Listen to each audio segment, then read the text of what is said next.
Hello and welcome. My name is Purity Thuo from the Division of Student and Alumni Affairs, and I will be taking us through the orientation program and remarks by the Student and Alumni Affairs this particular time. My name is, as I said, Purity Thuo, and allow me to take you through the program briefly. So in our program, we will have remarks by the Office of the Principal Student and Alumni Affairs, and that will be followed by remarks by the DIBeL Mkusa leaders, or what we call the session reps. Thereafter, we'll get introduction and welcome remarks by the Dean, School of Education, who will take you through the school and the requirements that you as a student need to be able to access and to be able to study comfortably. At the same time, thereafter, we'll get remarks by the registrar, academics and administration, and the registrar will usher in the vice chancellor, who will take us through, or who will give us the welcoming remarks. Allow me to take us through, allow me to welcome you to Mount Kenya University. I want to assure you that you have made the right decision. You are in the right place, and we as the Students and Alumni Affairs Division, together with the rest of the university, will endeavor to support you to ensure that you achieve your goals as a student. Now, briefly, let me just take you through student governance. It is important to note that the student welfare is the divisional unit of Student and Alumni Affairs, and it is headed by a Principal Student and Alumni Affairs. Then student leadership is under the Dean of Students, Deputy Dean of Students, and for campus, or at the campus level, it is under the Associate Deans of Students. And it is important to note that you students are represented by your leaders, who we call Mkusa leaders, under Mount Kenya University Student Association, and we have DIBeL session leaders who represent the student. For each and every session, including your session, you elect leaders who represent you for the period within which you'll be studying within Mount Kenya, or with Mount Kenya University. At the classroom level, or at the program level, we have class reps. Class representatives are very critical because they are the link between yourselves and your lecturers, and also with the university. Now, allow me to just take us through the structure of the Students and Alumni Division. And the Principal Student and Alumni Affairs reports to the Vice Chancellor. And under the Principal Student and Alumni Affairs, we have the Medical Officer. We do have the Manager, Central Catering and Accommodation Services. And then we have the Director, Career and Alumni Affairs. I'll shortly be going through what they do. And then we have the Office of the Dean of Students. Under the Office of the Dean of Students, we have the Deputy Dean, we have different chaplains and associate chaplains, we have counselors and associate counselors, coordinators of sports and recreation services, clubs and association, mentorship, as well as international student. They also have Associate Dean of Students, who represent the Dean of Students at the campus level.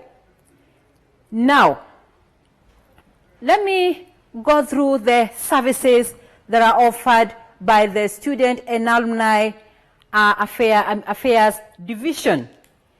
We have health services, and for you, or the kind of services that we offer within our health facilities, we have consultation for primary health. It is important to note that.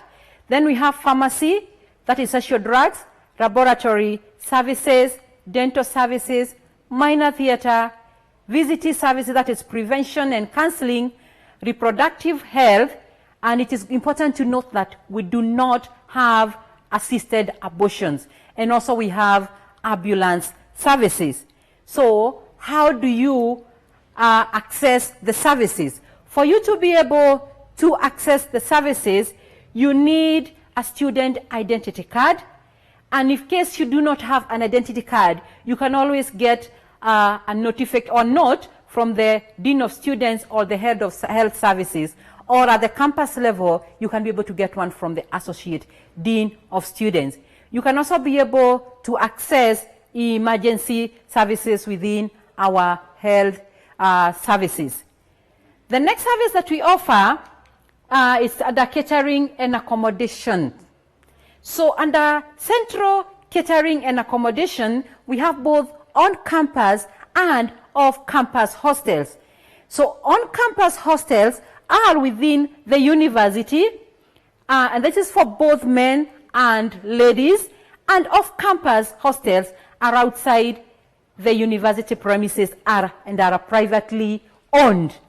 And it's better to note that accommodation comes with 3 square meals, 3 well-balanced meals. The next services, or how to be able to access the services of hostel services, you need to be able to make inquiries with the clerk, that is CCS clerk. Then you fill a form, a booking form. Then you make payments, and after that, you get your room. And for you to clear from the room, again, you have to go through the clerk, that is the Central Catering and Accommodation Clerk's office. And then the form has to be signed by the finance office. The next services, or the next service that we offer, are the off-campus hostels. And as I said earlier, these are privately owned. And a student, the university can only advise you. But concerning the agreement you have with the hostel owners, that is purely a private arrangement. And you can always get more information from the Office of the Dean of Students or from the Office of the Manager, CCAS. Then we have chaplaincy. Chaplaincy, it works with all forms of pastoral care. And this is to demonstrate in a particular way the care of Supreme God, who we need and who all of us need. And we have basically 3 chaplains. So there's a Catholic chaplain, a Muslim chaplain, and Protestant faith. And they all report to the Dean of Students. And it's important to note that the recognized faiths is the Catholics, the Muslims, and all Protestants are under one body. And also we also allow the SDAs, because of the day of worship, to also have their day of worship. And of course, all these different faiths, they also work very closely with different patrons. Now, what about counseling? We also have the Office of the Center of Counseling Services, and some of the issues that are addressed by the particular center are issues to do with relationships, family issues, drug and substance abuse, stress management, anger management, financial issues, loss and grief, that is the death of our loved ones, issues of sexuality, and also emerging issues. All these are handled under the Center of Counseling Services. Then we have the Office of Career and Alumni Office. And this is important to note that we are not just interested in you as a student when you are here. We also are interested in you long after you have left the university. And we also assist you to be able to fit in and to also be able to be getting links with the industry. And this particular Office of Career and Alumni Affairs continually ensure that the student or the alumni are basically, in relationship with the university. And also, the office provides support to the Alumni Association, and that is by maintaining a database, which means long after you have graduated, we'll still be keeping your records. And we also help, we keep a data bank of potential employers, and we ensure that our alumni are always in touch, so that we can be able to tell them or get them to know about the industry. And also we carry tracer studies, in other words, to get to know where our alumni are. And also, we also always identify job opportunities. So if you're an alumni out there is able to identify a job opportunity, they notify us, and then we let the rest of the other students or the alumni get to know. So these are many of the functions of the Career and Alumni Affairs Office, and it's also important to know there are a lot more, and it is important to interact with this office so that you can be able to get to even issues on career guidance, etc. So what are other services that are offered by the Student and Alumni Affairs Division? We have clubs and associations. If you want to register a club, kindly also liaise with the Office of the Dean of Students. We have a coordinator in charge of clubs. Then we also support international students, especially in matters immigration, through advisory, and also even long before the student come in, we ensure that they are informed on the requirements by immigration. Then we have sports and recreation, and we really have a lot of, we have participated in a lot of sporting activities, both recreational and competitive, and Mount Kenya University is one of the best within the region and also in the country. And we encourage even the DIBeL students who are good in certain sports to work with our office to ensure that we get to know who you are and you can also participate with the rest. Then we also are also in issues to do with the film, creative, performing arts, nurturing talents. That is also done in the office of the Division of Student and Alumni Services. Then it's also important to know we mentor students. And apart from mentoring students, we also have a close relationship with education stakeholders, especially HELP. We sign bursaries. We also make approvals on scholarships. That is not basically approvals. We confirm whether you are a student or not. We usually make confirmations on that. Then we also oversee the Students' Council Affairs. That is the Mukusa Affairs. Now, where are we located at the Student and Alumni Affairs Division? Most of the offices that deal or manage the student welfare are located in the Student Center, what we call STC, and this is next to Chancellor's Towers building. So for example, right now already you have become a student and you may need a letter to confirm that you're a student. You can always visit us and you will be able to find us in that particular location indicated on the screen. Now, let me briefly talk about disciplinary actions. Now, the university is very keen on students adhering to laid down rules and regulations.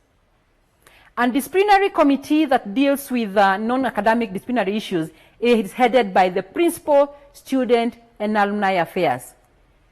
All the offenses and their penalties and other guidelines are contained in the student handbook. And student governance procedures, you'll all be able to find them under the Mukusa Constitution. It is important for you to get to know how you can access the student handbook. So all you need to do is to log on to www.mku.ac.ku, that is homepage, and then you go to students. You click on students. Once you click on students, that page, you scroll down under student services, and then you'll be able to find the student handbook as well as the Mukusa Constitution. Kindly go through it. You get a lot more information concerning matters, student welfare, as even also issues to do with academics. Now, in case you want to reach us, on the screen, you will find the different email addresses. There's an email address for the principal, for the dean of students, for Center for Counseling Services, for Central Catering and Accommodation Services, Career and Alumni Services, and also international students. And our social media platforms, on Facebook, you'll find us at Mount Kenya University. Instagram, you'll find us at Mount Kenya Uni. Twitter, you'll find us at Mount Kenya Uni. YouTube, Mount Kenya University. The website is www.mku.ac.ke. And for alumni, you can always find us on MKU Alumni Association. For more information, kindly visit us on these different platforms and you'll get to know more about us. What about if you have issues, queries, complaints? You can be able to get help through the customer care helplines, which is +254 709 153 200, and the email address is info@mku.ac.ke, customercare@mku.ac.ke. Let us welcome the Dean School of Education to continue on from there by introducing us to the school. Thank you so much. Good afternoon, my students. I am Dr. Benson Joroge, the Dean School of Education. Today, in today's presentation, I want to orient you to the school. But maybe before I delve into that, I want to take this opportunity to thank you most sincerely on behalf of the university for choosing Mount Kenya University as the university of choice. You have made the right decision, and we are there as a school to ensure that your running is smooth. And therefore, I want to orient you this afternoon. So the main objective of this presentation is to orient you to the school so that you are able, by the end of the presentation, you are able to understand the structure of the school, the structure of the program that you have undertaken, its duration, the course requirements, graduation requirements, what are your responsibilities, and perhaps what is our expectation from you as a student. So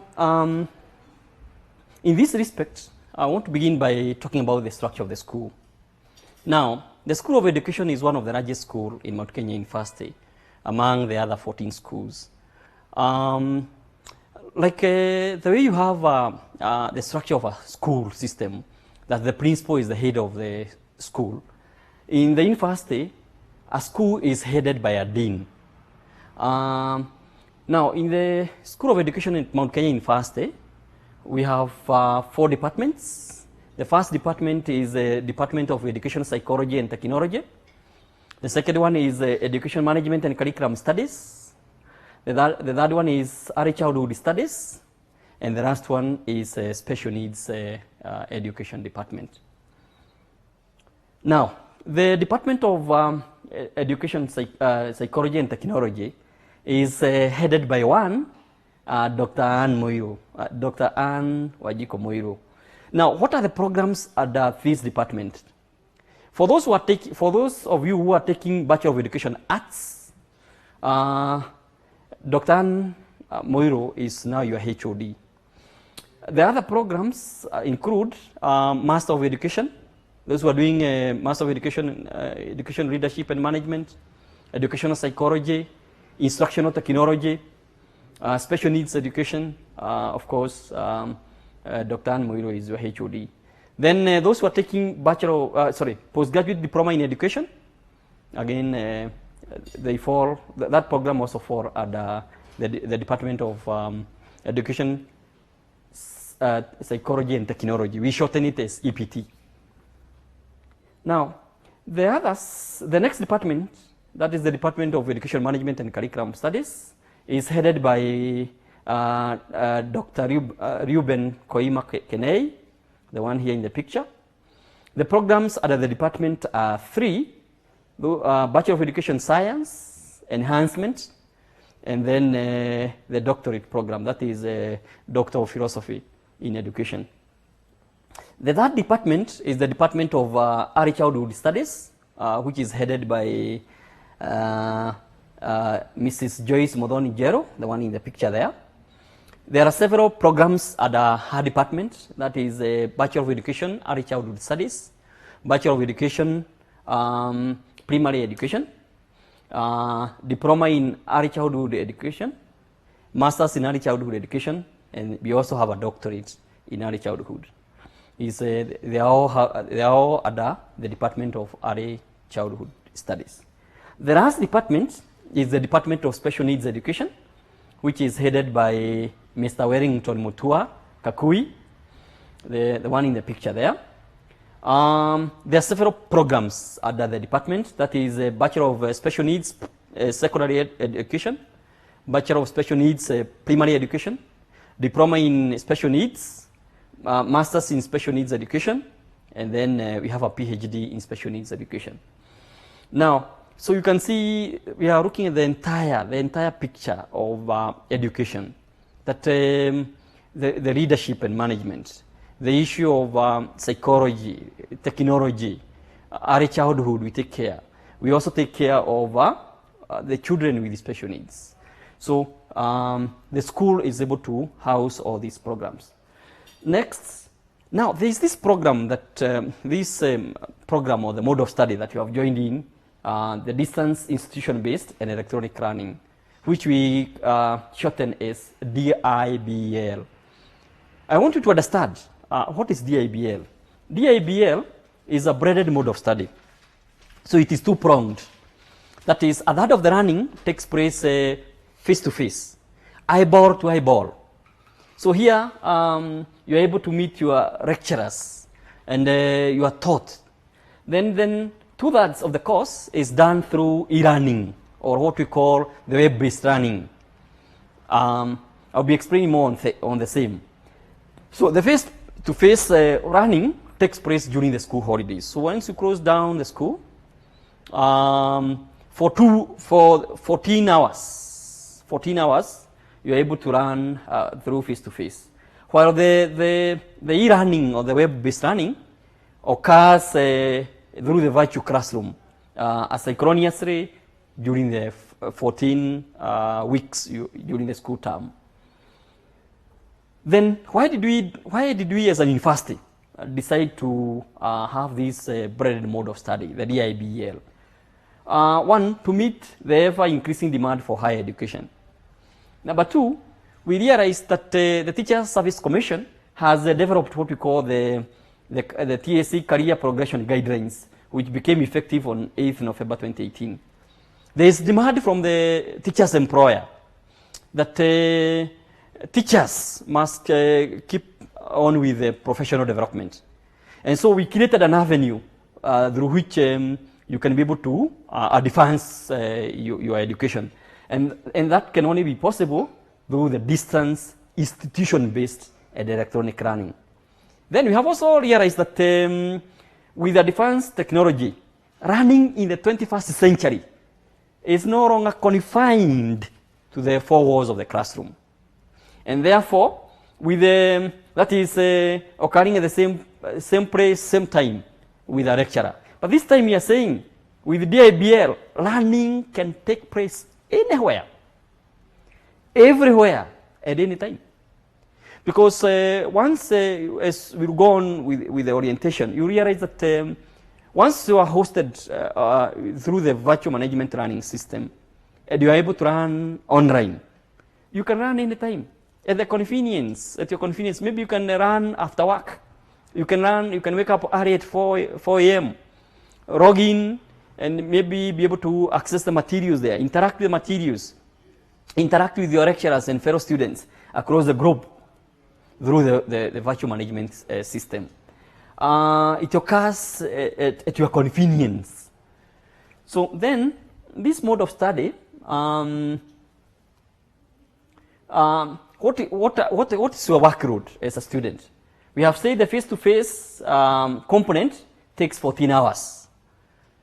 Then the e-learning platform, you interact for 28 hours. Then you come and sit for examinations for 3 hours, making a total of 45 hours. That's the workload for every unit that you pick. As I go on with the orientation, you realize that you have to register for certain units. So every unit that you register, your workload would be 45 hours. I move on. So during the face-to-face running, it occurs within the first 3 weeks of the semester. The running takes place for 14 days. for 6 hours per day, making a total of 84 hours. And I will explain why that is the case. So it takes place from Monday to Saturday. And so every day of these 6 days, you are engaged for 6 hours, times 14 to make a total of 84 hours. Now, we'll offer you 6 units per semester. So if you divide 84 hours with 6 units, you realize that you have been taught 14 hours per unit. And that is why the workload there for the face-to-face is 14 hours. I move on. The web-based learning or the e-learning component takes place through the virtual management learning system during the 14 weeks of the school term. So how do you run? You'll be able to log in 2 sessions of 2 hours every week in the virtual management learning system. Because according to Commission for University Education, 2 hours online is equivalent to 1 hour face-to-face. And therefore, that's why we are hosting you for 2-hour sessions of 2 hours to make a total of 56 hours. But when you divide by 2, you find that you have been hosted online for 28 hours as required by the course. So then, there are materials that we will be able to use in the virtual management learning system. These materials, or what we call modules, have been developed by our highly qualified and experienced faculty and have undergone several stages of module development such that the end product is well defined and will help you to learn. Then there will be interactions between you and your lecturer on that platform, which I'll be explaining later on. Then how do we manage this distance institutional-based program? This program is run by the director, DIBeL, the one here in the picture. He's called Mr. Joseph Kimodo. And he is under the principal open distance and electronic learning. That is, the principal there is Professor Pamela Ocheng. So the director there will manage the program on behalf of the school. So he will ensure that you have the required lecturers who are interacting with you online. If you have issues to deal with that touches on the virtual management learning system, the director will be able to sort out those issues. I move on. But then there are those of you who are in the campuses and Odero centers. So who is in charge of your program in those Odero centers? In Nairobi campus, there is Dr. Jane Jogona, is the School of Education Coordinator. Nakuru campus, we have Mr. Same B. Kitare Odero Center, there is the Academic Coordinator, Ms. Emily Chepkoech. Eldoret campus, we have Dr. Mabel Muduria. Kisumu, Mr. Titus Musimi. Kericho Center, we have the Academic Coordinator, Mr. Morris Cherkes. Kakamega Odero Center, Ms. Priscilla Garava. Kisii, we have Mr. Ayub Kayubi. Meru, we have Mr. Makau Mutua. Mombasa campus, we have the SOE coordinator, Mr. Jeremiah Mugai. And in Maridi, we have Mr. Joseph Ikwabe. So these are the people who will help you, navigate through the program in the campuses and the Odero centers. Then we want to go through the structure of the various courses. I want to begin with the bachelor's courses. That is the Bachelor of Education Arts, Bachelor of Education Science, Bachelor of Education Early Childhood Studies, Bachelor of Education Primary Education, Bachelor of Education Special Needs Secondary Education, and Bachelor of Education Primary Option. Now, they all take 4 years, a total of 8 semesters. So, for the Bachelor of Education Arts, Bachelor of Education Science, Bachelor of Education Early Childhood Studies, and Bachelor of Education Primary Education, for you to graduate, you require to have taken 48 units. So how are they distributed? Then there will be the university common units. In total, there will be 4. So you're required to take 4 common units, which include communication skills, entrepreneurship, computer applications, critical thinking, and logic. Then there will be a total of 22 units, education units, which include psychology units, educational foundations units, technology units, education management, education leadership. All those makes a total of 22 units. Then, according to the requirements by the employer or the regulator, the Teacher Service Commission, you must have 2 teaching subjects. These 2 teaching subjects, you must do a minimum of 8 units. But here we are offering 11 units in each of the 2 subjects. So therefore, subject 1, you do 11 units, subject 2, 11 units. And so when you add the total, you get 48 units. So every semester, you'll be doing every semester. So the 8 semesters, semester 1 or session 1, you do 6 units, session 2, 6 units, session 3, all the way up to session 8, making the 8 semesters. So you do 6 units per semester. In the 8 semesters, making a total of 48. Then the other requirements that you must meet, like there must be compulsory teaching practice. So I move on.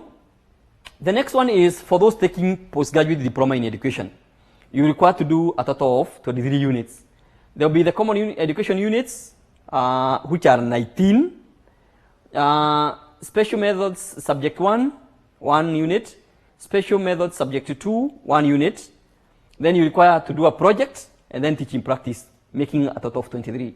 So the common education units, in year 1 you take 7, year 1 semester 1 you take 7, year 2 semester 2 you take 7, year 2 semester 2 you take, year 2 semester 1 you take 5, making a total of 19. So in total you do 23 units.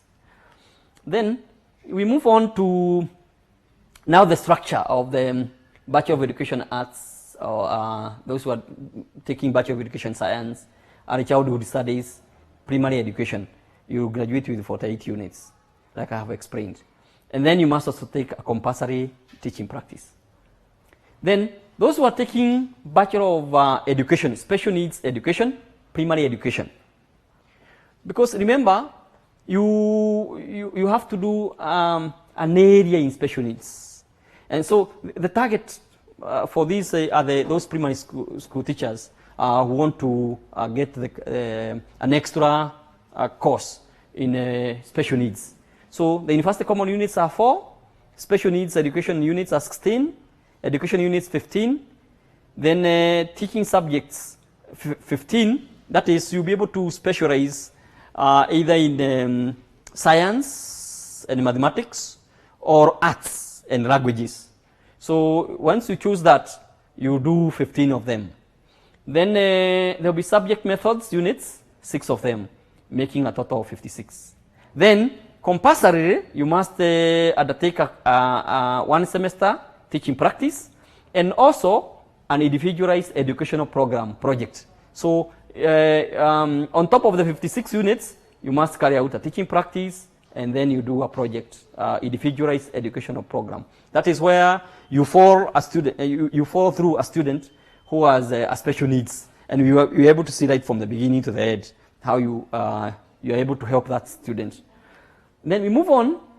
There is also now the Bachelor of Education Special Needs secondary option. So these students actually are like the Bachelor of Education Arts or the Bachelor of Education Science students. So they take 4 common units for the university common units, education units 22, subject 1 they take 11 units, subject 2 11 units. And then you must choose an area of specialization.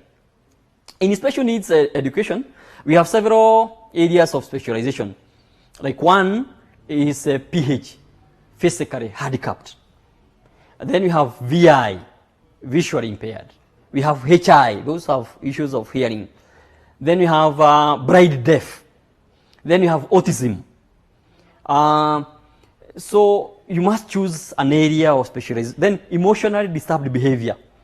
So you choose 8 units. So in this respect,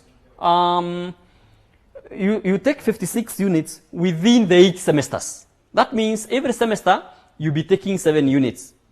So, so in each of the semesters you'll be taking 1 unit in the area of specialization. So on top of this, of the 56 units, you must undertake a compulsory teaching practice and also carry out a project of individualized educational program. So on top of the 56 units, you must go for teaching practice and also carry out a project. We move on. Then there is the diploma in special needs education. A student is required to take 49 units, 5 university common units, 17 school common units, special needs units 9. Then you do 2 subjects. Subject 1, you carry out 9 units, and then subject 2, 9 units. Remember, this one meets the TSC requirement that you must have a minimum of 8 course units. Then the student must also proceed for teaching practice and then carry out an individualized educational program. So with this diploma in special needs, you take 8 semesters.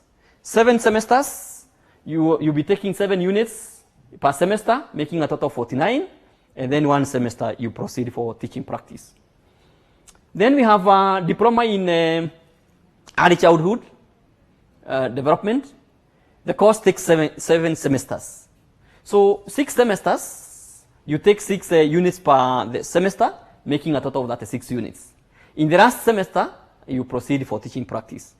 Then you must also carry out a research project. That's why the total number of units are 36. And then on top of that, you undergo a compulsory teaching practice, which is 1 semester.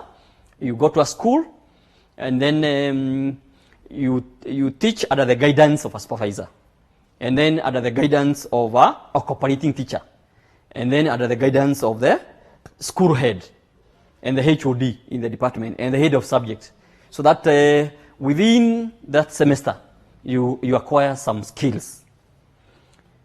Then what is the course pattern for those who are taking postgraduate diploma in education? So we have said the school common units 19, subject method subject 1, because even those who are doing postgraduate diploma, they must have 2 teaching subjects, which they have done in the undergraduate course. Especially those who have done Bachelor of Education Science, General, and Bachelor of Education Arts, again.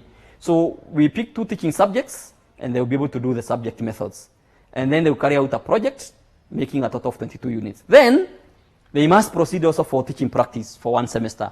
So graduating with a total of 23 units.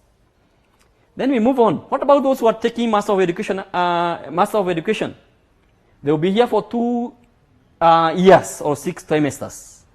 So within the first 2 trimesters, they take 4 common units, and 6 units in the area of specialization. Maybe perhaps you are taking education leadership and management, so 6 units.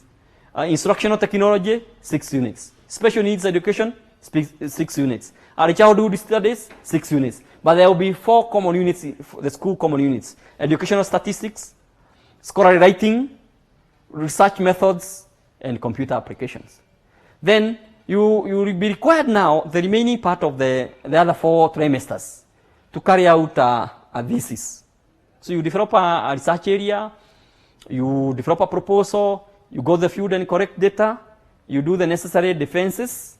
So in this case, when you develop the proposal and you are ready after the coursework, we will allocate you develop a concept paper, and then we will allocate you a supervisor, actually 2 supervisors. They will help you develop the proposal. You divide in the departmental level, you divide again in the school level. Once you pass through, then you'll be required to get a permit, of course facilitated by the School of Postgraduate School of Graduate Studies. You collect a permit from NACOSTI, then you proceed to the field, collect data, analyze, come and bring the results. You do seminar presentations, And then we send this work to an external examiner and an internal examiner. That way, then you come and defend your work, and then you graduate. So this is equivalent to 8 units, bringing the total number of units for you to required to graduate with a Master of Education to 18. For those who may choose not to do a thesis, you can do a project. In that respect, therefore, you must take 10 an extra units. So you take the 4 common units here, and then here you take 10 units in the area of specialization, bringing a total of 14. And then the project is equivalent to 4 units, making a total of 18. So to graduate with a master's, you must require a total of 18 units. Then, once you have, of course, run face-to-face and also virtually, you are required to sit for continuous assessment tests or coursework through the virtual management running system. You sit for 2 assignments, and then you submit, which will be graded by your lecturer, and constitutes 30% of your total requirements. Then the exam will be done at the end of the semester. So we sit what we call ordinary university examinations, done at the end of a semester. And a semester is a period of study consisting of 14 weeks. So after every 14 weeks, you'll be doing ordinary university examinations. Then in case you miss these examinations for one reason or another, like paternity leave, or maybe you are sick or something, you notify your HOD, and then you take an academic leave. When you come back, you'll be required to sit for those examinations when that unit is next on over. So you have not, okay, you do what you call a special examination because you have the coursework with you. You only miss the main exam, but you do that unit again with the others. When they are sitting for the ordinary university examinations, you sit together with them when that unit is on offer. Then in case you fail to achieve the minimum score in a unit, there is a minimum requirement for every unit, for every program. You sit for what we call supplementary examinations. If you fail to, again, the supplementary examinations are actually marked out of 100. So you must pass. Then in case you fail supplementary examinations, then you register for a retake. So in that case, you register for the unit again, you attend the class, and then you sit for the unit when it's next on offer. Again, when the ordinary university examinations are being done. We proceed. The grading of examinations, each unit is graded out of 100. We have said coursework, the continuous assessment cut, constitutes 30% for bachelor's and 40% for Master of Education courses. And also for diploma courses, 30%. Then the ordinary and special examinations for each unit shall be graded out of 70 for bachelor's. And for Master of Education, 60%. So you see 30% coursework, and 70% university examination to make 100 for bachelor's program and diplomas. For the Master of Education, 40% coursework, and then 60% examination to make a total of 100.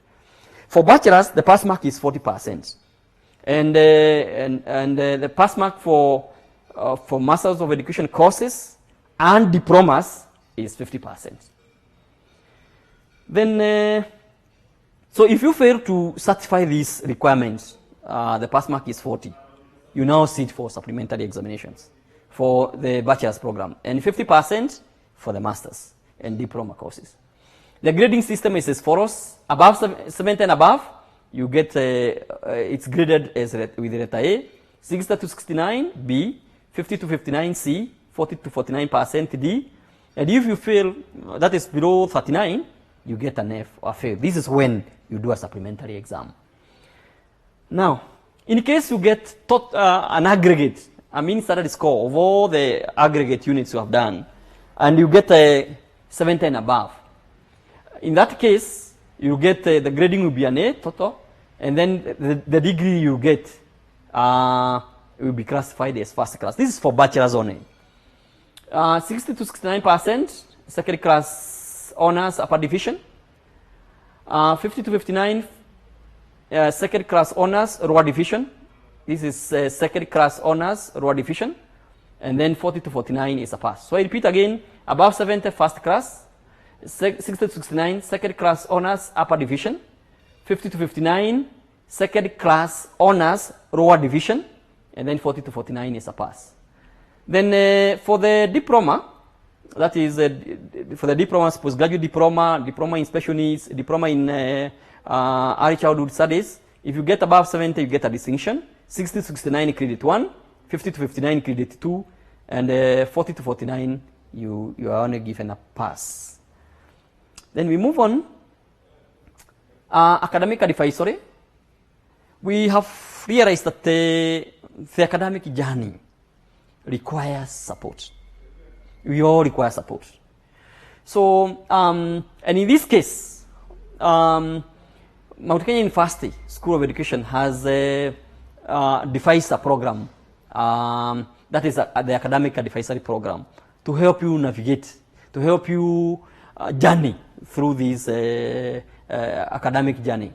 So the HOD or the coordinator in the campus or the academic coordinator within the Odero Center will allocate you an academic advisor. This is a member of faculty, a lecturer who will guide you through the academic journey. Then the school and the campus will organize common advisory meetings and sessions which you must attend. This will guide you about the requirements of the course, any changes within the course, and such requirements.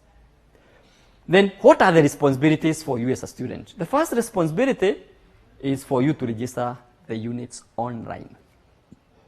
And when you register, the units always appear first as professional. You need to confirm the units. Then after you have done that, you attend the classes, both face-to-face and also online. Then from there, once you interact with the lecturers online, and you have also attended the face-to-face classes for 14 hours. During these face-to-face, we carry out clock in and clock out, so that we see whether you are able to, you have been able to attend the classes. Attending classes is compulsory. Then you do the 2 continuous assessment cards, which are graded by your lecturer online, and then you get the feedback. Once you have these cards graded, it's only then you can be able to print the examination card from your portal, from your student portal, and then have it stamped by Finance Directorate. It's only then you can go and sit for examinations. So once you get the exam room, put off your cell phone away. No written material, either on your locker or on your desk or with you. Kindly keep away written materials, because once we find you with you are caught with the written materials, that will be an examination irregularity, and the penalties are very heavy. Then once you sit for your examinations, within a period of 1.5 months, we are able to have marked your examinations, and then you can be able to check your results online. Then another requirement is that you must visit your academic advisor at least once per semester for guidance, for clarification of issues, for just academic advisory. Then we move on. Now you are a teacher, you are training to become a teacher. So the dressing code, your behavior, your etiquette are very, very important. So you must dress decently. Like you can see in the diagrams, these teachers are dressed decently. No hanging clothes, no hanging trousers, no tubo cuts. You must cover your cleavage. You are a teacher. You must address the staff politely and respectfully. And it's good that you know the names. So once you come to the dean's office, address the dean, Dr. Joroge.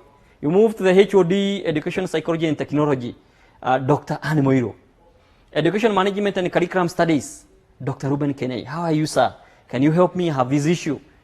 Mr. Wellington Kakui, Early Childhood Studies, Special Needs Education. Madam Joyce Kamau, Early Childhood Studies. How are you, Madam Jero? Have this issue when I'm registering my Early Childhood Studies courses, and you should be able to guide you. The next thing is avoid alcohol and drug abuse. We take this one very seriously, that we don't allow alcohol and drug abuse within the university. I have been talking a lot, and I think I want to talk about something. Students, I was saying that I have spoken for a period, and I want us to do a small activity. We use our hands. Remember, these as teachers is activity-based. So we put our hands together like that. The thumb, the index finger, the middle fingers, the ring fingers, and the small fingers. So we put together, we rock the middle fingers like that, and then we hold the rest of the fingers like this. Now try one. Can you try to free your thumb? Free your thumb. Okay, you are able. Your index fingers, you can free them. Try freeing your ring fingers. You cannot manage to free the ring fingers. Then you can be able to free the small fingers. Now, what am I demonstrating?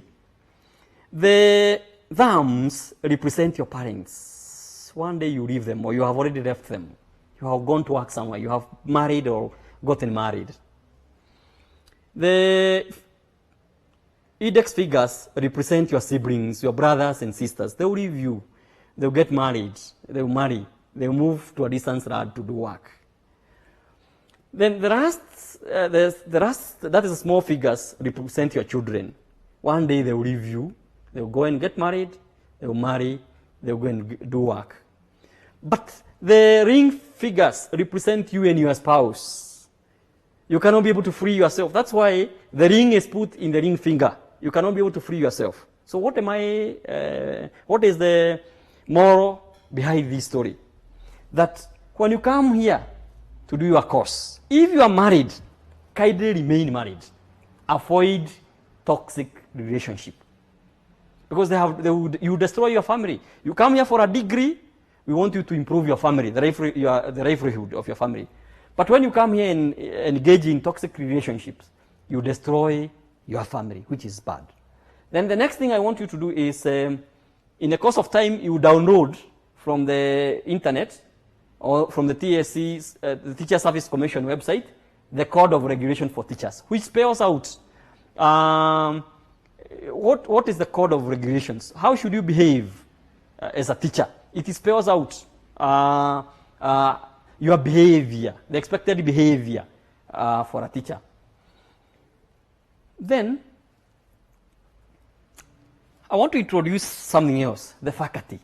In the university, the lecturers, the teaching staff is generally referred as the faculty. So in the School of Education, we have highly qualified and experienced faculty who will facilitate your learning, both face-to-face and also online. And they include the professors. We have many professors. We have associate professors, senior lecturers, and assistant lecturers. They will be able to guide you through. So, and you'll be able to interact them. Once you log into a unit, the lecturer will introduce themselves and maybe their rank. And it's good to always address the members of faculty by their title. Professor, lecturer, doctor. Those who are senior lecturers and lecturers, they are referred as doctors. Then the assistant lecturers, Mr., Miss, Madam. Then, what are the career prospects? Why are you doing these courses? The Bachelor of Education Arts, the Bachelor of Education Science, Early Childhood Studies, Primary Education, Diploma in Special Needs, Diploma in Early Childhood, Master in Education, Doctorate. Why are you doing these courses? You are doing these courses because you want to develop your career. So where can you, once you have done the degree in education, where are these careers? You can get maybe jobs as teachers under the Teacher Service Commission or the private schools or in TVET institutions, or you can be employed by the Board of Management. The Ministry of Education is another good employer for education graduates.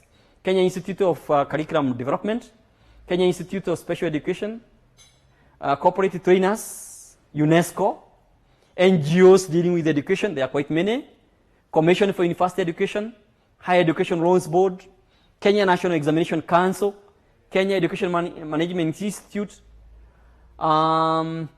Then county governments, especially those in early childhood studies, will get jobs as tutors or teachers within the education circles in the county government.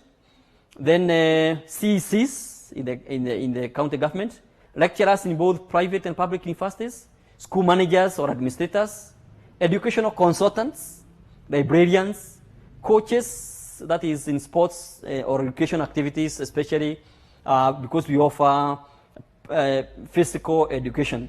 So you also you can also become a coach, corporate trainer, that is business settings, museum educators, private tutors, life coaches. You can also engage in politics. The best politicians are actually teachers.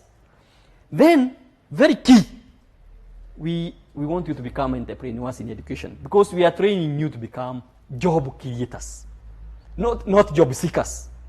So you can become entrepreneurs, start schools, secondary schools, early childhood centers, special needs centers, education consultancies, so that you create jobs for yourself and for the rest of the other graduates. Then the final word, I want to say this, as your father in the academic circle, the Lord bless you and keep you. The Lord make his face to shine upon you and be gracious to you. The Lord lift up his countenance upon you and give you peace. That is obtained from Numbers 6:24-26. So this is a prayer from me and a blessing that one, you will get good health within the entire course and you finish the course in good time. So like we have said, with the bachelor's programs, 80 semesters, you are done. With the masters, for 2 years, you are done. Diplomas, 3 years, you are done. So may God give you good health. May you never lack fees. May you get favor with your lecturers and your fellow students so that you're able to interact well and complete your course in good time. So to wrap up, distance institutional-based and electronic learning is a convenient mode of study for professional working teachers. As you can see, it's able to bridge the gap where you are not able to come to face because you are working and you want you to go on with your studies. So you can agree with me that Mount Kenya University is truly unlocking infinite possibilities. I hope this orientation has been very useful to you. You can get back to me, you can give me feedback through bjoroge@mku.ac.ke, and I will appreciate and be able to respond to your questions. At this point in time, I want to invite the Registrar Academic Administration to be able to also make his remarks. Thank you and God bless you. Registrar Academic Administration. Ms. Daniel Chelule, the Deputy Registrar Academic Administration. I'm here on behalf of the DVC Academic Affairs and the Registrar Academic Administration. I want to thank the Dean School of Education for a wonderful presentation which he has taken you through. I'm going to take you through a journey on academics from the time you have started to the time you are going to graduate. We'll be interacting with you through various forums. For example, sensitization forums, whereby you'll be required to attend a forum so that we can discuss more on the way forward. I believe, and I want to welcome you to Mount Kenya University and echo the words of the Dean of Students and also the Dean School of Education, that you have made the right choice to join Mount Kenya University, and a choice you'll never regret. This is the place where you're going to unlock infinite possibilities. So far, I believe you have already received a registration number, and that registration number is your unique student identifier. We'll know you as the university with that registration number. It will never change. It will never change unless you change a program and you're introduced to a different program. That's when the registration number can only change. The Dean has already introduced you to the Department of Education Psychology, for those who are doing better, the Department of Management and Curriculum Studies, for those who are doing Education Science, the Department of Special Needs, for those who are doing Special Needs Education, and also early childhood studies for those who are doing early childhood. I believe also the department, the Directorate of Admission and Registration has taken you through the unit registration. You have been registered and you are able to access our online learning management system through your registration number and password, which is either your national identity number or your phone number, depending on what you gave as your identifier. As time goes on, you'll be having timelines. Immediately the semester opens, you'll be given a timeline of like 1 month to register for units. Then the system is closed. And this one normally helps the administration to plan on what to have that semester. So every semester you'll be having a timeline on when you're supposed to register. After that, the system is closed. And unless the dean of the school or the school advises the management, that's the only time we can open the system for you to register. Every semester after you report, you'll be having a timetable. We'll always communicate in advance so that you plan and have the units that you're supposed to do for that semester. When it comes to class attendance, here class attendance is mandatory, and it accounts, you must attend 75% of class attendance so that you can be able to generate an examination card. Remember, for you to generate an for you to sit for an exam, you must have fulfilled the following requirements. You must have attended the class to a tune of 75%. You must have cleared your fees, tuition fees. You must have also done the requisite coursework, and then you must have evaluated each and every unit lecturer. All our systems in Mount Kenya University are system-based, and from the time of registration to the time of unit registration, you'll find that every system is automated. So you'll be required to attend 75% of class attendance. When it comes to academic leave, every time you want to take an academic leave due to unavoidable circumstances, you'll be required to do it online. If you visit your portal, you will see where a student can make a request, either to take an academic leave, to transfer from one campus to another, or take a resumption, to request for credit transfers, and so on and so forth.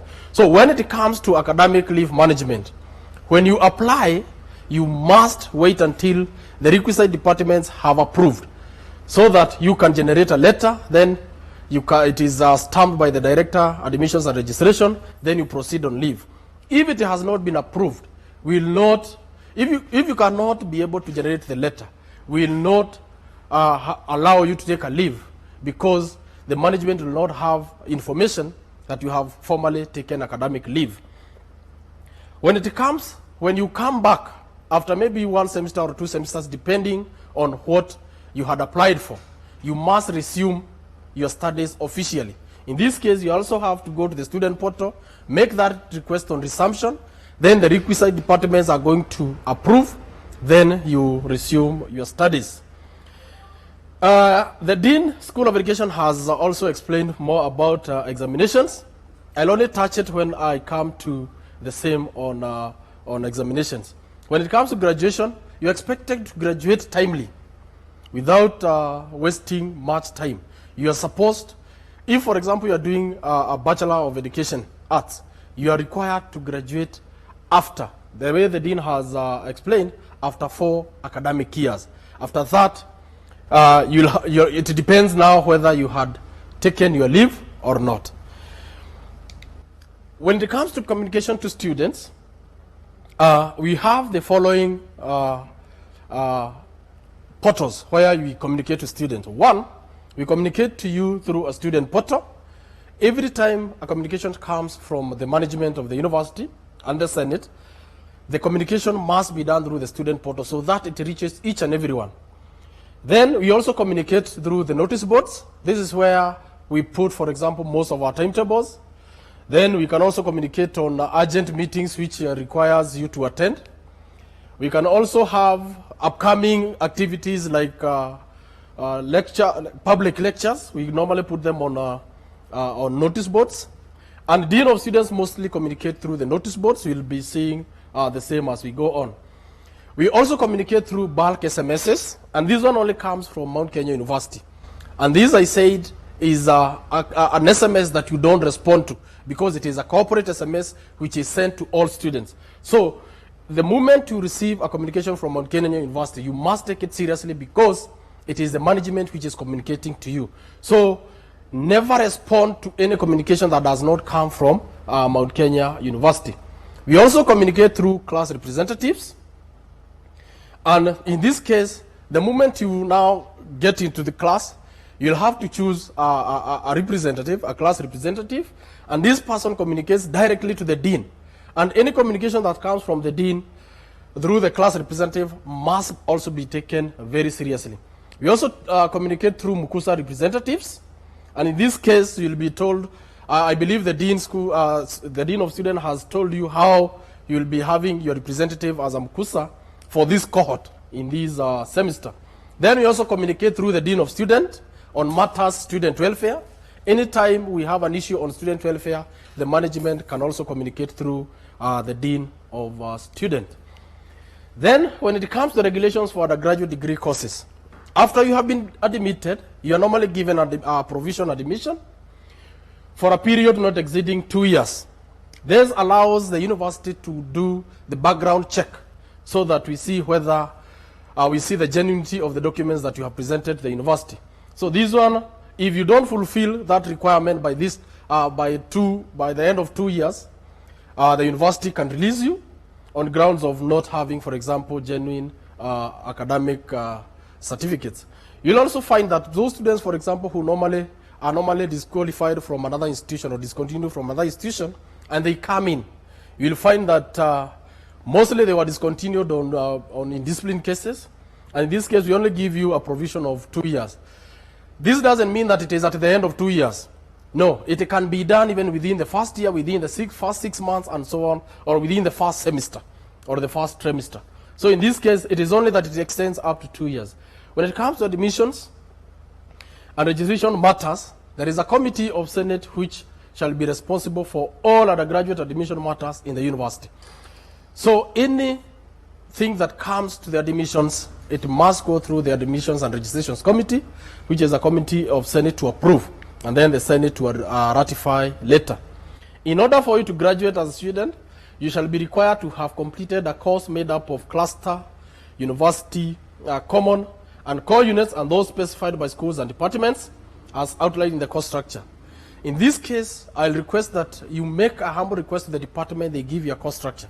This one will help you plan so that every time you come for every semester, you know what you're supposed to do and what you have already done, so that it helps you also to plan for your academic journey.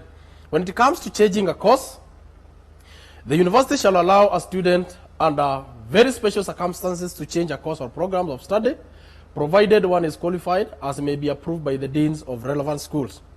This one is normally done 3 weeks after registration for the original program. After you have been registered, you might find that you are not comfortable with the program that you chose first, or maybe it was chosen. Remember, nowadays we have the issue of the parent or the guardian wants you to do specific program. If it is not within your heart, please, you have a leeway to change it within the first 3 weeks, after which you cannot change unless now you change to another program and you start afresh in the new semester. When it comes to the library resources, all libraries are accessible by all MKU students. If you're a student of Thika, if you're admitted in Thika, you can be able to access the same, the library in Mombasa if you happen to travel to Mombasa for a weekend or maybe for job purposes. So the only thing that you are required to have is your student ID, and this one will allow you to access and borrow a book or these library materials in all campuses, be it Eldoret, be it Nakuru, Nairobi, Mombasa, and Kubu, or Thika. The library OPAC is accessible through the OPAC.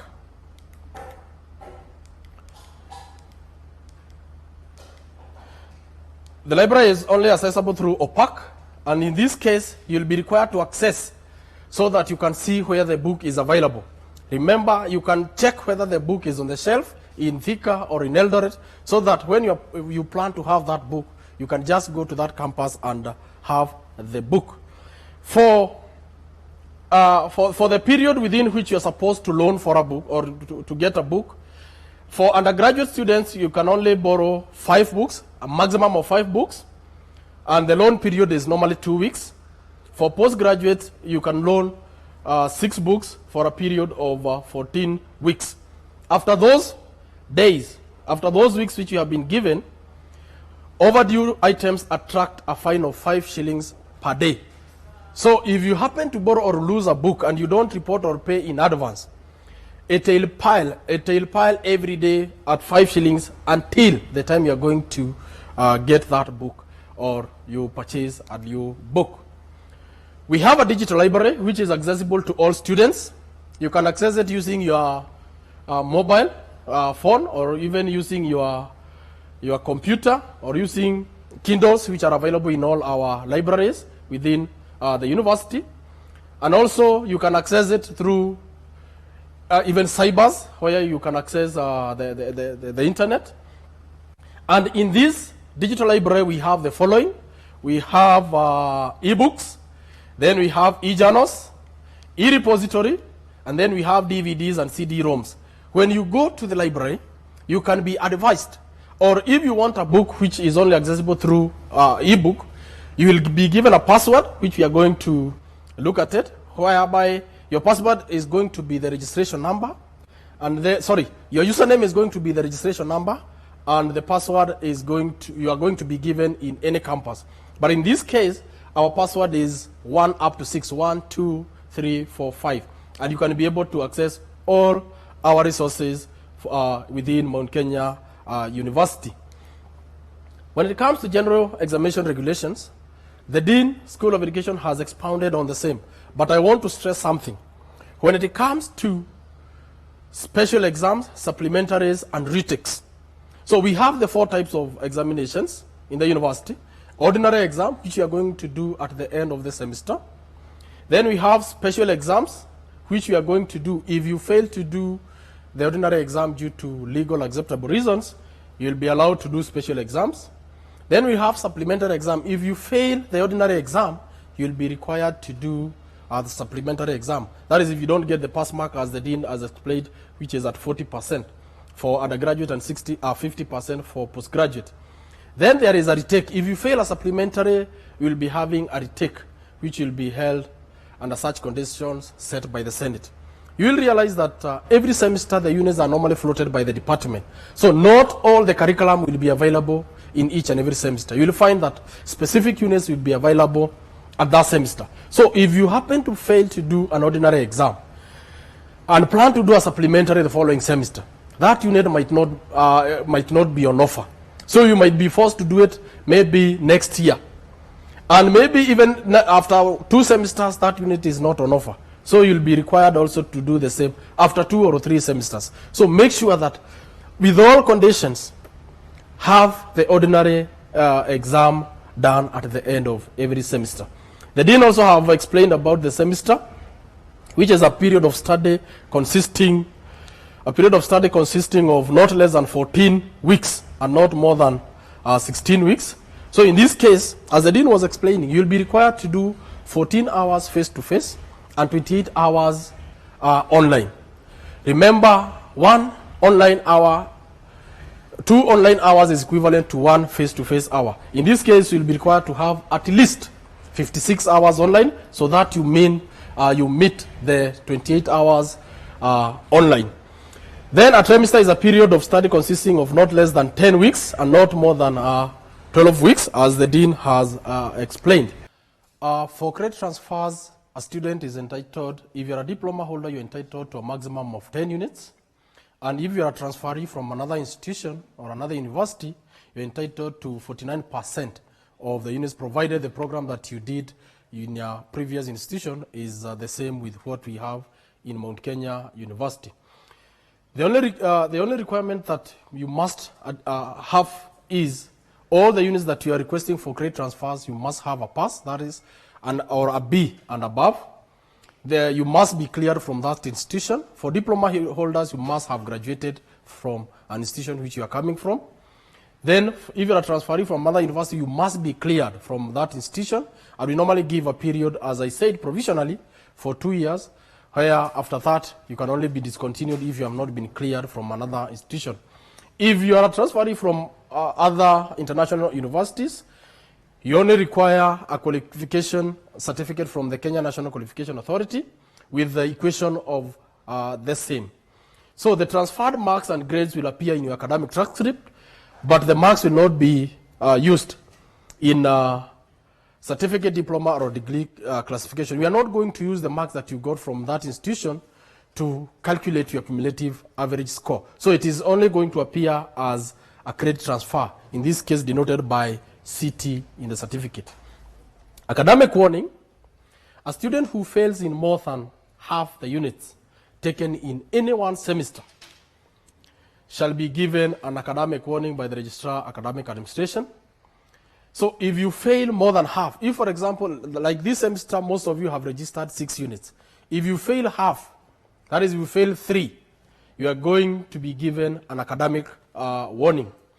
If your cumulative average score is at the pass mark, in this case at 40 for undergraduate and 50 for postgraduate, you shall be given an academic warning by the registrar, and you will be put on an academic probation. This means that you'll be required to be advised, and also we'll be monitoring you on what you are doing. You're also going to receive guidance and counseling when you'll be on academic probation. So make sure that what you get is past the pass mark. Discontinuation: if your cumulative average score is 39% and below, you'll be discontinued from studying the program. You can be advised to change to another program, but most of the time you find that you'll be discontinued from studying from Mount Kenya University. If you're involved in an examination irregularity twice, which we are going to look at them, you will be discontinued from studying at Mount Kenya University. When it comes to appeals against the discontinuation, you are allowed to appeal within a period of 1 year to the Vice Chancellor from the date when you are discontinued, and the appeals against discontinuation will be addressed by the Vice Chancellor. The appeals committee will hear the appeal and make appropriate recommendations to the Senate, and then the committee may recommend either upholding the earlier decision or pardon the student. Remember, the appeals committee's decision is always final. The reason is you have gone through the school's disciplinary committee, you have gone through the Senate, then you go to the appeals. So the last result is the appeals. The decision that they are going to make is going to be final. When it comes to reassessment, this is the same as remarking. Even in case you have seen that you had done good research, you had done very well in your coursework, but the results which have been displayed in your portal, and you are not satisfied with them, you can request for a remark to the registrar, and this one is only done not later than 30 days after the release of the exams. You'll find that when you do your exams, we have the process of marking, we have the process of external examiners assessment, then we have moderation, and then we have the University Examination Board sitting down to discuss the same. Once they are published, you have only 30 days to apply or to appeal for reassessment. After that, you cannot appeal. And there is always a remarking fee, which the Senate will determine from time to time. Student progression: when it comes to monitoring your progression, it is the Office of the Registrar Academic Administration which is mandated to monitor the student's progression. And the tools that are used in monitoring the student's progression include the following. 1, the attendance register. You must always sign in. Currently, we are using the biometric, whereby when you come in for face-to-face teaching, you'll be required to sign in using your biometric. And that one gives you a certain percentage. Every class that you attend gives you a certain percentage. The lecturers must clock in and clock out. Remember, for you to sign in, the lecturer must sign in first, because he's the one or she's the one who is opening that class as the main person in the class. Then we have, for teachers, for the lecturers, we also have makeup forms. If you fail to attend, if the lecturer fails to attend a certain class, he or she may come and request for, through the class representative, request for a makeup, and you can sit for a makeup. Then we have examination monitoring tools, where we have the examination attendance forms. The same applies when it comes to biometric. Then we have invigilation form, where you must sign that you attended that class and put the code in the examination booklet. Then we have the nominal roll. This one we always do it every semester, so that we know how many students are in the system, how many are active, how many are not active. So always make sure that your name appears to those who are active. Then we also monitor your progression through performance, how you perform. We keep on checking whether you have attained the cumulative average score, whether you have attained the minimum requirement for you to continue to the second class. When it comes to examination malpractices, they vary. And each and every time we are having new ways in which students are coming up with how to cheat. The current one is where you are using a wrong registration number. Please, that registration, mine I have not forgotten, and I graduated 10 years ago, and I have not forgotten my registration number. Who are you to forget within the first 4 years? So please make sure that you don't use the wrong registration number when it comes to examinations. So we'll have examination irregularities, and please, these ones, as the Dean of Students explained, please access the student handbook, which is in our website, and make sure that you go through each case by a case, so that you don't fall prey. And the most, where students fall prey most is where we have using phones in the examination room. Remember, the irregularity does not state whether it's on or off, provided you have it as a gadget. Please make sure that you don't have it in the examination room, because the law is blind. It doesn't know whether it is on or off. The penalties range between a written warning from the Registrar Academic Administration, cancellation of the candidate's examination results in all the units registered for in that semester, then suspension from the university for 1 academic year. If you happen to be suspended for 1 academic year from today, if, for example, you are supposed to do exam, this is April, you're supposed to do exam in August, then you are caught in August, then you're suspended for 1 semester, for 1 academic year. That means December you'll not be there, April you'll not be there. You can only come back in August next year. Please avoid. It is going to cost you money, it is going to cost you time, which you will never recover. If you repeat the same, you are going to be expelled from the university in case you repeat that irregularity or any other irregularity within the university. So they range between copying or reading from another candidate's scripts or from any other unauthorized sources, writing on the desk, walls, skins, clothes. Then we have collusion or abetting in examination, thesis, projects, and coursework assignments, possessing any written materials relevant to the examination in the examination room, passing or receiving relevant verbal, non-verbal cases, written or electronic communication to or from other candidates or any other source during the examination, possession of electronic gadget. This is what I was talking about, the phone, the MP players, the Bluetooth wireless earphones, programmable calculators, or any other such unauthorized equipment gadgets in the examination venue. Possession of unused or reused examination answer booklets in the examination venue during an examination other than the one issued by the invigilator. Then we have carrying an answer booklet out of the examination room. destroying evidence which may be used to prove an examination irregularity. This is where, if you have, for example, the famous Mwakenya, and then you are caught and you decide to swallow, we only need 2 invigilators who are in that room to give a write-up that you swallowed, the evidence which might have been used to charge you. Then we have obstructing the invigilator.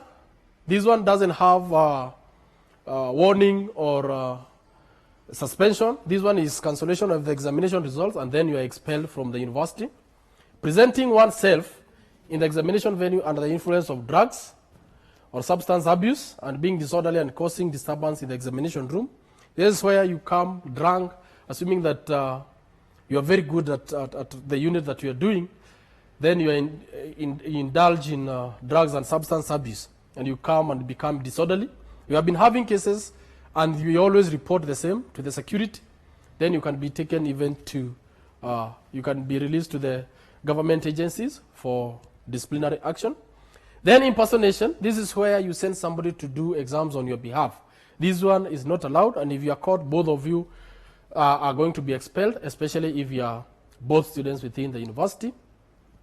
Possession and usage of a fake examination card, forged research authorization documents, etc.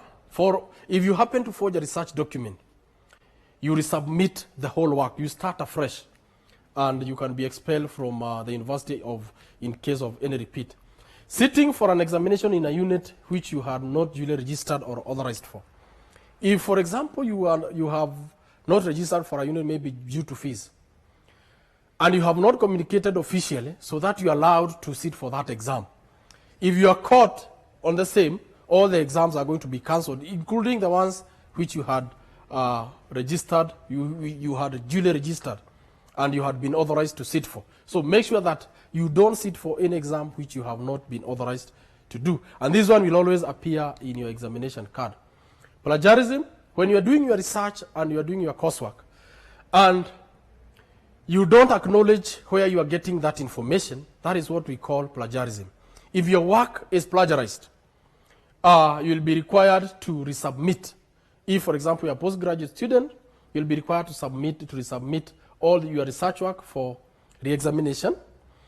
And in case of any other examination irregularity, you can be expelled from the university. Remember, if we happen to note that you plagiarized your work earlier, and you have already graduated, we can call the degree or the award for you.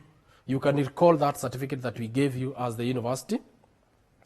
And we always we have a policy in which you can also access through your portal, and it's also it's also within the student handbook.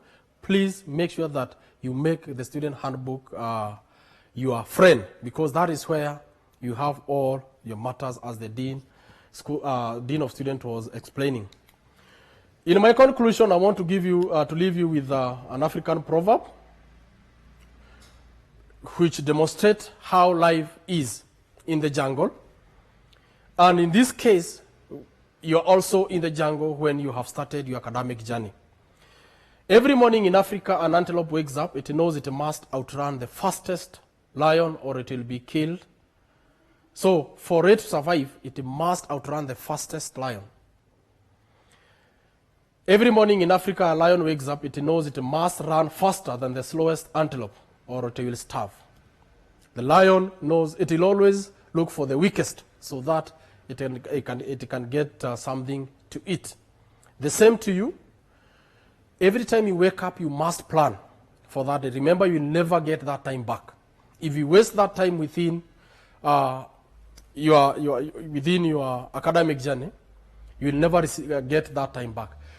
Please live a day at a time and not regretting in future that I wish I had gotten a second upper. I wish I had gotten a first class honors. I'll be in this position. So it doesn't matter whether you are the lion or the antelope.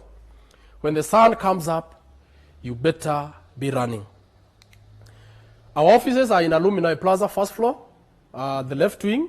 Our doors are open. Every time you want to be advised on your academia, please visit our offices. and you'll always get an advice that you want, be it on academics, be it on your stay within the university, or be it your career progression. I wish you success in all your endeavors, and let me reiterate the words that I started with, that you did not make the wrong choice, you made the right choice. And this is where you are going to unlock your dreams. You are going to unlock your infinite possibilities.